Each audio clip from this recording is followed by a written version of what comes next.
This is Conversations. The responsibility of leadership increases with each passing day. It is important that a leader is able to inspire his followers with a vision and then empower them to achieve it. Dear viewers, this is Conversation. On Conversations, we bet out today's possibilities through meaningful discussions. If you're new to this channel, don't forget to hit the subscribe button, like, comment, and share as well. Never in the history of the world has there been a stringent demand, call and cry for leaders as there is now. Leaders who understand where they are going. Leaders who have been where we want to be and can handhold us to get to that point. Leaders with a vision who can steer the affairs of our lives. But how do we find such leaders? Who knows where we want to be and can help you get there? Even so, how do I become that great leader? If you have a desire, a mission, to be the leader that changes the trajectory of this world, the book for you is Becoming a Great Leader, a compelling read by Moses Bafoewa that takes you on a journey that walks you through how you can effectively lead yourself and those who rely on you for leadership.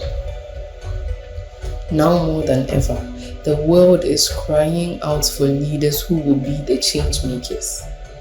Will you be one? Find out how in Becoming a Great Leader. Grab a copy now.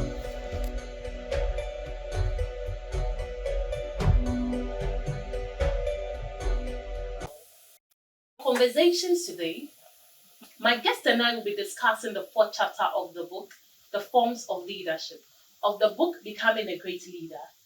In this chapter, the author outlines the forms of leadership and provides different analysis of the style to help an individual to analyze his growth process. My guest and I today will be taking you on a journey into what the different forms of leadership are as outlined by the author. To my immediate left, I have Ms. Jessica Heyman. Thank you for being here, Ms. Jessica. I'm so excited to join you once again. Thank you for having me. Thank you too. Again on the show, we have Mr. Ruben Anani. It's good to have you here again, Mr. Ruben. Thank you so much, God. Always a pleasure to be here with you. Thank you. And we have the beautiful Mrs. Emilia Bafo-Iwa, who is a pharmacist and the head of the health team of Youth Arise organization. It's so lovely to see you once again. You know, I've been following this show Conversations from episode to episode, and today I'm very excited to be here. We are also very excited to have you here in the show with us. Thank you. Join me and my guests as we take you on a different journey into the forms of leadership. Stay tuned. The door of leadership doesn't remain open forever. The opportunities that come, that does not come all the time. But there are certain opportunities, it comes in seasons. And if you do not take that opportunity immediately, it will be closed. When the door of leadership is shut, it will be difficult, or you may never be able to open that door again. You may never. When you have the opportunity, do it once now. I'll start with you, Ms. Jessica. Prior to reading the book, what were the forms of leadership you knew about? Okay, so I have to be honest.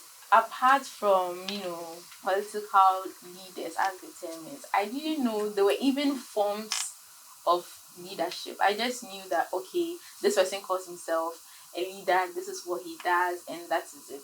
It was not until I read the book that I knew that, they had different forms, even stages of leadership. So I guess the book gave me a brand new perspective on that. The book gave you a brand new perspective of that, and I agree with you. I'm just an example of that. Yeah. Mr. Ruben, what were some of the leadership forms that you knew about? So that took me back to the classroom when I was in school. I learned about the authoritarian, dictatorial types of leadership. Yes, I can remember that. Yeah, and I didn't know that leadership could be brought down so that I could see myself in it this easily.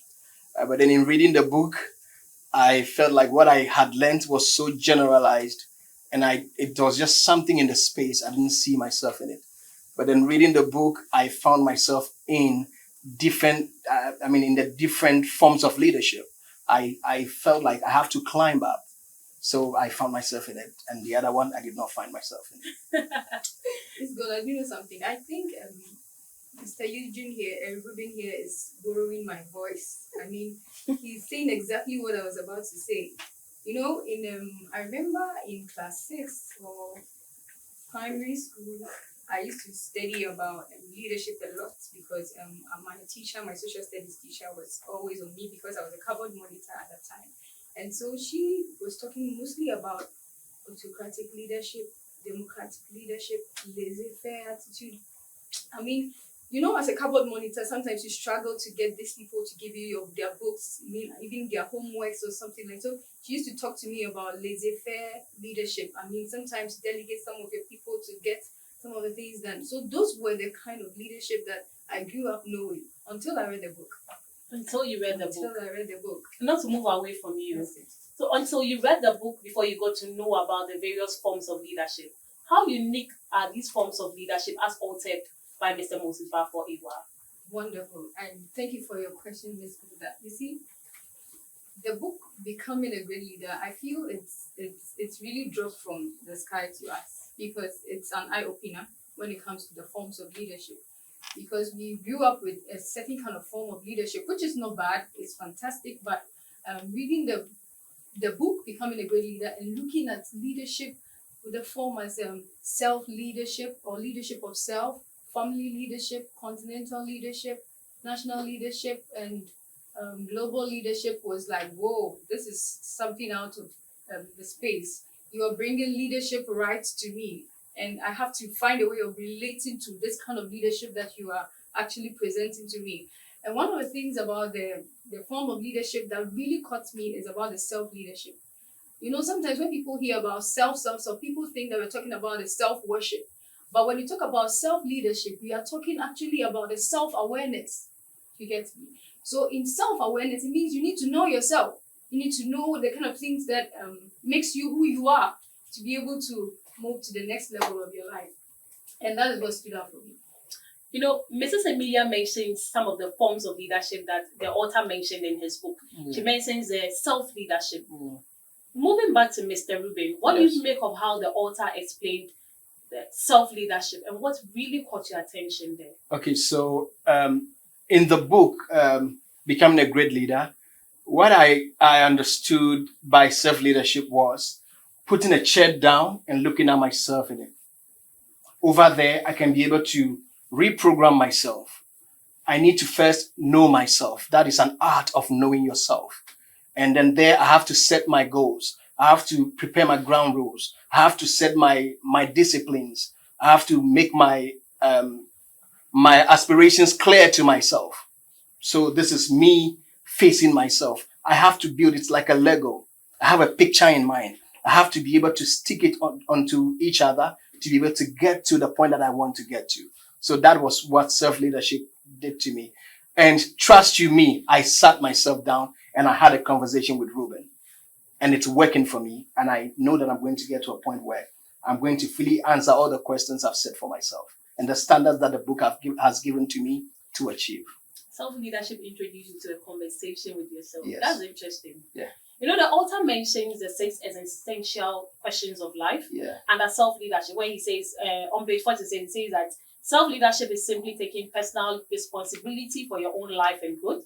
It is about being intentional about your life and answering the 6 existential questions of life. Yeah. The question of who I am, the question of why I'm here, the question of what I do, the question of where I am going, the question of how do I get there, and the question of when do I get there. And you know, in today's world, for instance, the question of who I am, there's a bit of identity crisis amongst young people. And not just amongst young people, but amongst people in the world today. So what do you make of how important are these 6 existential questions of life to self-leadership? the six existential questions are very much important because they are like the building blocks of one's life. Those are the blocks that come together to build the wall of your life. So if you miss a step, there is going to be a crack in the wall, and you have to go back and fix it to be able to reach where you want to reach in life. But if you feel like it's not worth it and you want to ignore it, you are heading into oblivion.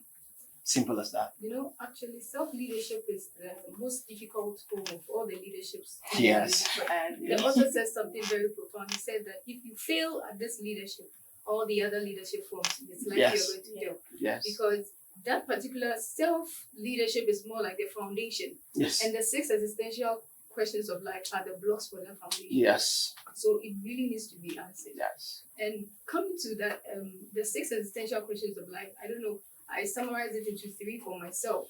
And to three questions that I consider also very prime and covers all the six existential questions, which was the question of how am I getting there?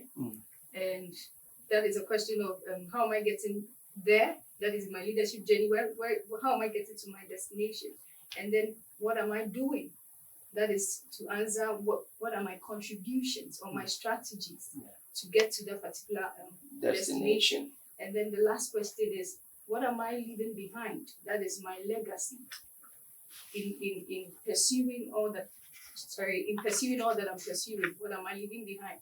And so the six essential questions of life is it cannot be overlooked if you really want to have a good self-leadership. Yes, so just for the sake of the viewer, this is what the author wrote about the six existential questions, and they are very practical. The question of who am I? That is the question of what? Identity. 2 is the question of why I am here, your purpose. The next one is the question of what do I do? What is your mission on this plane? The one that follows, that's number 4, is the question of where I am going. That is your vision. You'd have to look ahead of you to be able to move. Yes. And the 5th one says the question of how do I get there? What is your strategy? And then the 6th one says the question of when do I get there? That's the kairos. You see, so this is a roadmap. This is the roadmap. This is what you must sit down at a sun table and study if you really want to have a meaningful life, and especially as a leader. This is the map that you need to navigate. This is the compass. You know, this brings me back to, it takes my mind back to the previous episodes. Right from episode 1 till now, every time we have a discussion, we get to mention that leadership begins with self. And just like Mrs. Emilia said, quoting the author, that if you fail at this particular point or phase of leadership, you are likely to fail in the other forms of leadership. Yes. That's very important. So this just goes to prove that anyone who aspires to reach somewhere in life, any young person who wants to build a life that has meaning, that has purpose, that has salt, needs to get this book. This is a game changer. This is not just for leaders. This is for living a meaningful life.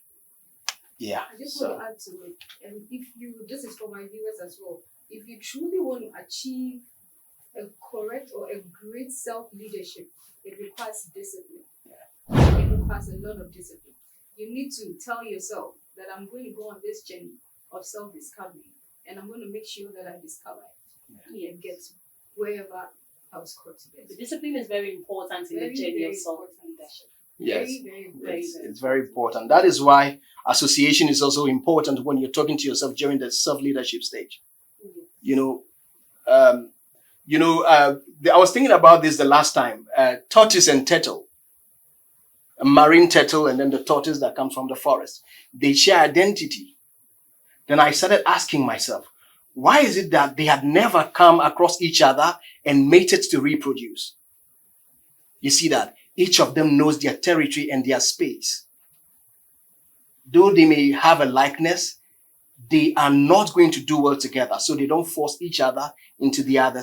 They don't force their way into each other's space. That is that is self-leadership. Talk to yourself. If I want to lead myself, these are the people I need in my space. You can get some people in your space sometimes, but if it's not going to work, delete. That is the vitamin D. You delete.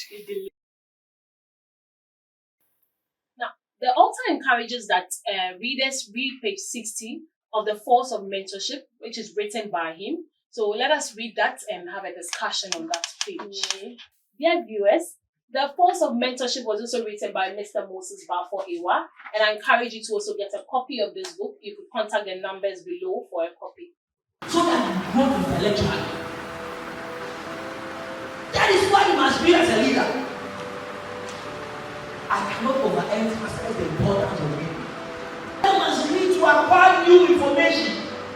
Current trend with the time, and be well informed in his or her own field of expertise. The leader must read to acquire new information. If you are going to become a great leader, then you must learn to read to get new information.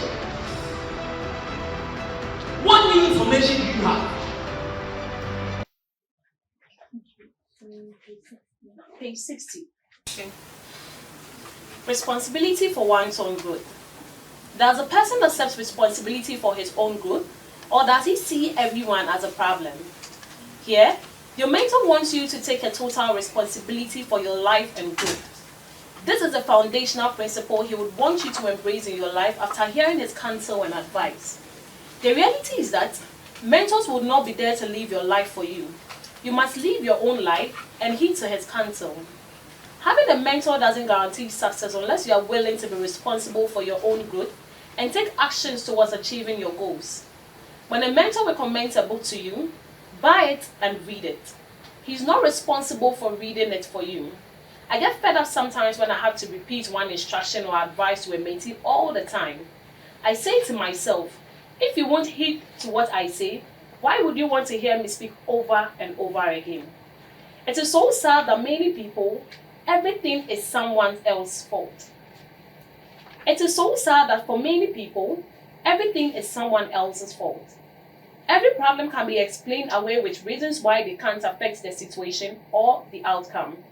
But without taking personal responsibility, you are all the more likely to look at your life as a failure because you allowed any passing wind to blow you around, all the while blaming the wind for how things turned out. When you fail to heed to the counsel and advice of an uncommon mentor, you set the stage for creating a miserable life, a life that fulfills none of your dreams and aspirations. The real difference between being responsible and being irresponsible is an indication of how effectively you are managing your life. Accepting one's responsibility is one of the most important factors in defining a person's true character and whether a person really wants to be mentored. When that responsible moment comes, what you do or don't do is an indication of the type of person you really are. Excuses for failure, excuses about your choices in life, excuses about what you feel you have accomplished and what you have not, fuel dysfunctional thinking and consequently undesirable actions and behaviors, and eventually end a mentoring relationship. People lack responsibility for reasons ranging from simple laziness or a fear of failure, due to a sense of feeling overwhelmed by the scale of a problem or a situation. Whatever the reason, if you fail to take responsibility, you will fail to grow as an individual, you will fail in your career, you will fail in your relationships, and you will fail at working with others. So let me start with Jessica. How does this connect to self-leadership? And how does this make one take responsibility for their own life? Okay, thank you very much for that question, Goda. On self-leadership, as Mr. Rubin was saying earlier, he had to, pick up a chair and sit and look at himself, right? So I take it as, watching a movie about myself. If I was to sit down and to watch a movie about myself, would I be happy? Would I be excited? Would I, be so sad at the actions that I took?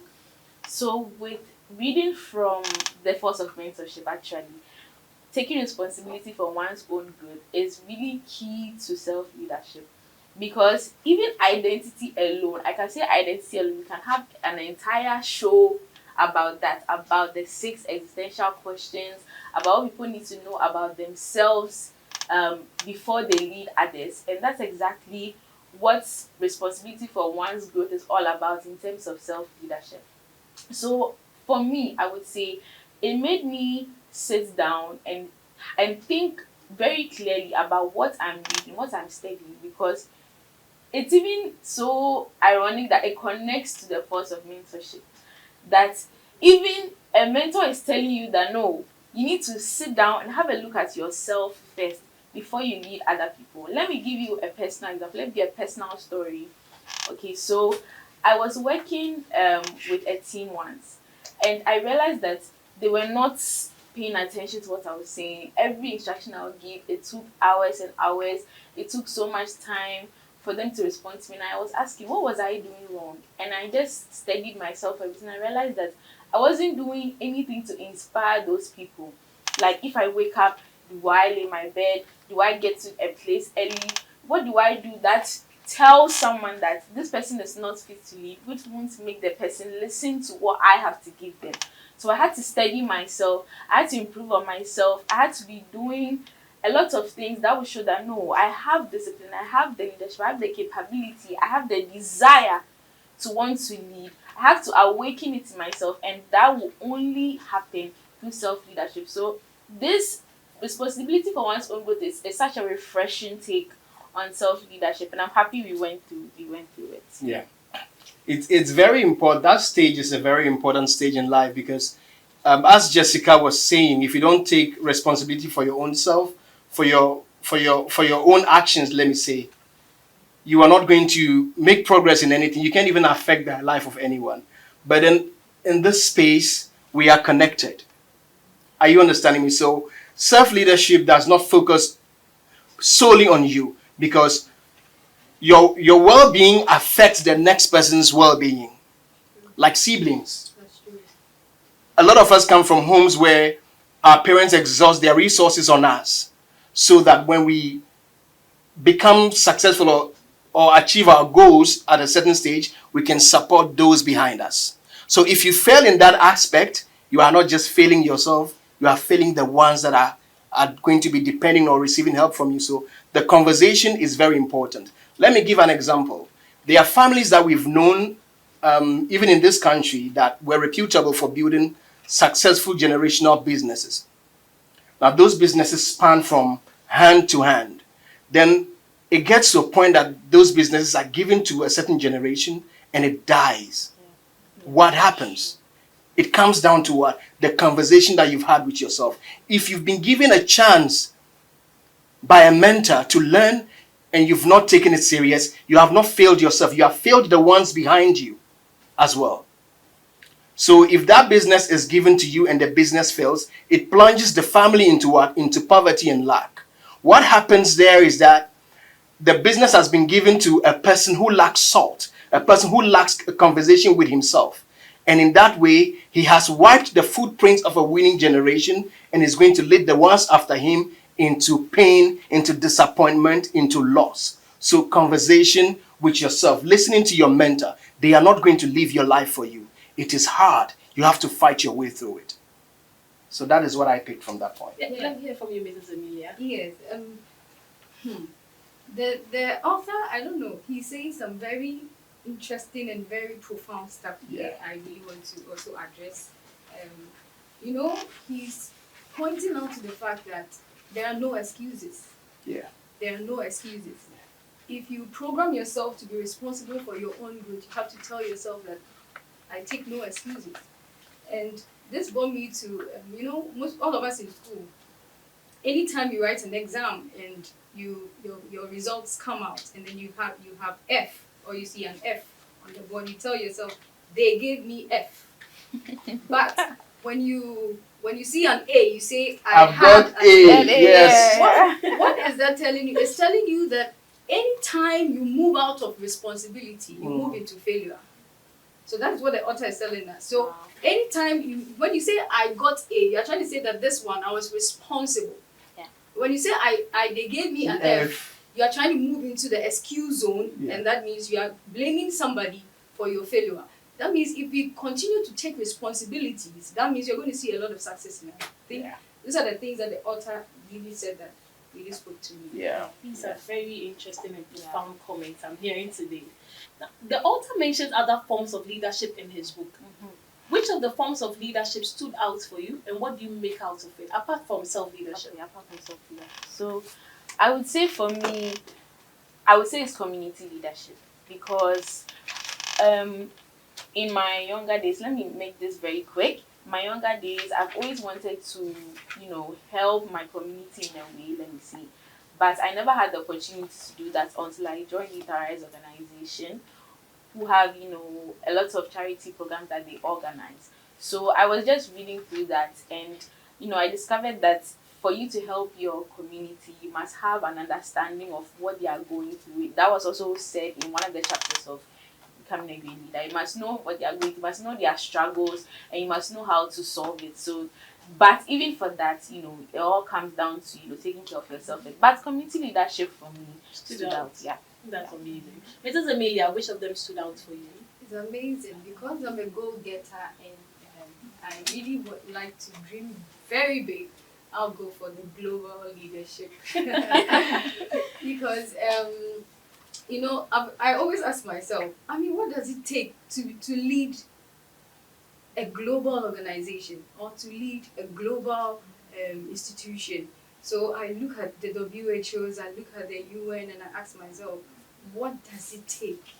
And for me, I believe that I feel the global leadership is I don't know, it's the hardest thing maybe probably to rise to after you've achieved a correct or a good self leadership. Is the next hardest place to get to, and so I really want to go in for that. That's why I would choose that. No. I like the explanation or your little understanding of global leadership, because to me, when I was reading that part of global leadership, I really did not understand what exactly it meant. And I was thinking it meant we're going as a whole globe, as a globe, like the nations, the countries going to elect a leader to head all countries in the world. So I'm very grateful for that. That's the power of conversation. I think I want to throw even more light on that. So when we talk about global leadership, we're actually talking about assuming a position or leadership position in more than one continent. More than one continent. Yeah, maybe you in North America, you're whatever you're leading, you have influence there. You also have influence in probably Africa and maybe Europe. That's true. So that means you are actually a global leader. Yeah, because we're in only one country in Africa is continental. Amazing. sorry for So that would be a national leadership. That would be national Yes, leadership. yeah. That's the power of conversation. Sorry for cutting Mrs. Amelia, but I want to say, when you said you weren't even getting the global leadership concept, I was thinking that I think I'm not, fit for this. I think this part of the book here is not for me. It's not for me because maybe that's why I didn't the understand. concept of being a leader, a global leader, is so scary and so foreign to me. But that's the power of becoming a great leader that inspires me to say that, oh yes, I can actually, do this. Yeah, so I just wanted to, chime in before. Yeah. Mr. Rubin, please chip in something for us. Okay, I think mine is the family leadership. That's the type of leadership. Yeah. People are saying because they are go-getters. Because I love family. For some reason, I love family. I love the unity. I love the togetherness, and I love kids a lot. And I love to see kids bloom. So I would say the family leadership. Why that? Because the family is a group of people that you'd have. Your own family is are the first group of people that you'd have to lead, and they consist of your spouse and your children. And these are people that you are going to be with every day, and you must know how you want them to represent you in the world. So it involves you setting goals for the type of family that you want to build. It involves you attending to the physical, emotional, and spiritual needs of that family, and the aspirations and passions, and how you are going to steer them into fruition. Because this is the stage that leads to the rest of the stage. This is the preparatory stage. So if you do not take care of this well, there's going to be disaster. There are going to be broken bricks in the presence of in the process of the building. So this is my favorite type of leadership, And I hope I get to experience one so shortly. I'm working on that. Of course. Yes. It should be everyone's goal to become a global leader, and it is possible. When we return from this break, my guests will share their final thoughts and intriguing moments about the book to us. Stay tuned. Never in the history of the world has there been a stringent demand, call and cry for leaders as there is now. Leaders who understand where they are going. Leaders who have been where we want to be and can handhold us to get to that point. Leaders with a vision who can steer the affairs of our lives. But how do we find such leaders? Who knows where we want to be and can help you get there? Even so, how do I become that great leader? If you have a desire, a mission, to be the leader that changes the trajectory of this world, the book for you is Becoming a Great Leader, a compelling read by Moses Bafoewa that takes you on a journey that walks you through how you can effectively lead yourself and those who rely on you for leadership. Now more than ever, the world is crying out for leaders who will be the change makers. Will you be one? Find out how in Becoming a Great Leader. Grab a copy now.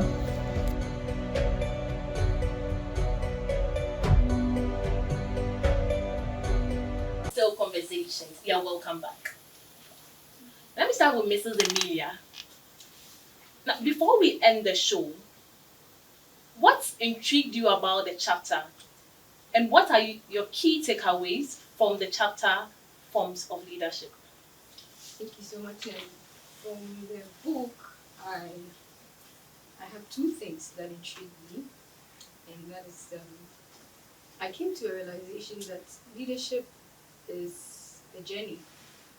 I mean, it's not something. It's not some a place you arrive just like that.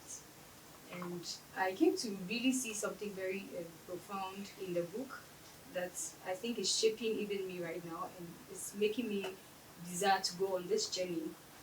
And that is the fact that um, when we talk about leadership, we are actually talking about a relationship that a leader has with his followers. And when you look at the word critically or carefully, it means that the you that you have with your followers, a relationship that the leader has with your followers. The leader will actually represent a person, or the leader will actually represent personality or self.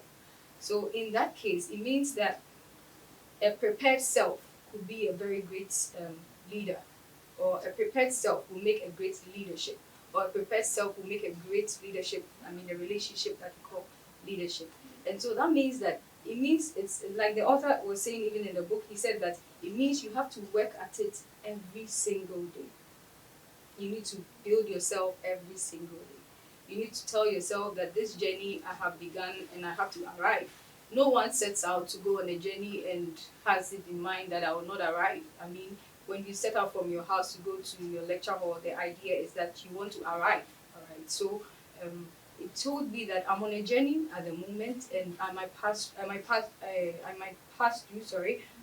through certain places or certain phases, and that is what the book outlined. I might pass through a family leadership to make me better. I might pass through a continental leadership to make me better. I might pass through, self leadership to make me better, and ultimately maybe become a global leader. Do you get me? So leadership is actually a journey, and that is what I saw. And the last thing that also stood out for me was the fact that I was looking at the life of Nelson Mandela somehow, and I was looking at the fact at how this man had a vision, and his vision was able to carry him. In fact, his vision was able to arrive when he got the position or the power to be able to do that in just 5 years. He took the presidency in the year 1994, and then by 1999, he was able to achieve what he wanted. Why? Because he had a vision of self, and he had actually prepared what he was coming. And you know, the existential questions also were asked. You were also asking about your vision. You get me? So when you had, because he had his vision, he was able to arrive when he got the opportunity to do so in a very short period. And what I see currently also in our leadership, or maybe in certain parts of the world, is that certain presidents can even take as long as 10 years in office and 8 years, and you know, some can even go as far as 20 years, but you never see any change. But this man just went for 1994 to 1999, and the impact is massive. So for me, it tells me so much that I need to really rise and become a great leader. If I come to the only gentleman on the show, Miss Jessica, what are your key takeaways from this chapter? What deeply intrigued you about the chapter? Okay, so I would say the mark of a great or wonderful book is the fact that it leaves you with questions. So I had a lot of questions, and I'm so happy that we are sharing ideas and conversations about the book so we can answer them together as we're having those conversations. My favorite part of this chapter, or the part that really, really stood out to me, was the fact that you need to go through strategies to achieve self-leadership, and it's not a simple process. It goes through a lot of preparation. I think in all the episodes we've had that conversation about preparation. So preparation is really key to achieve every single step of leadership. Or if you don't prepare, it will set you up for failure. So one of my favorite parts was how to strategize and how to identify all the key areas of yourself that matter to achieve self-leadership. Thank you, Jessica. Mr. Ruben Anani, please share with me your key takeaways from the episode. Okay, so my key takeaway from this episode is that self-leadership, family leadership, community leadership, national leadership, continental leadership, and global leadership are connected. These are changed together. Why? Because it's all about building up and then continuous learning. Every stage that you read and that you reach on your journey, that must prepare you for the next level. So I'll say the excellence in one stage is the gauge that prepares you for the other one. And the chapter has taken leadership from the popular context and shared it down to a point where I can see myself in it. And it tells me that if I put in work, I can actually bring all these things to actualization. Yeah. All right. So my final thoughts on the book is that self-leadership is something that every single one of us must conquer before we pursue the other forms, because not one can be achieved without the other. Mr. Rubin? Well, what I can tell the audience to expect in the coming episode is that what we have done here is just the beginning. This is just the introductory part. The part that actually gives you the spice to keep it going for real and win to the greatest of the heights is yet to come. So keep watching the program, buy the book, read it, watch the program some more, buy a few of the books that support this, and keep reading. You're going to get better. Keep reading it. Buy the book. Mrs. Amelia. Exactly. Keep reading, buy the book, and challenge yourself. Challenge yourself. Thank you very much, Mrs. Amelia. Thank you very much, Mr. Rubin. And thank you very much, Jessica, for being here with me today to help me learn and unlearn certain things. On the show, my guests have helped me to understand that leadership is a journey, and it takes a lot of time and patience to get to the stage of global leadership. Join me next week as we get to discuss my favorite chapter in the book, Preparing to Become a Leader. See you next week. Stay tuned.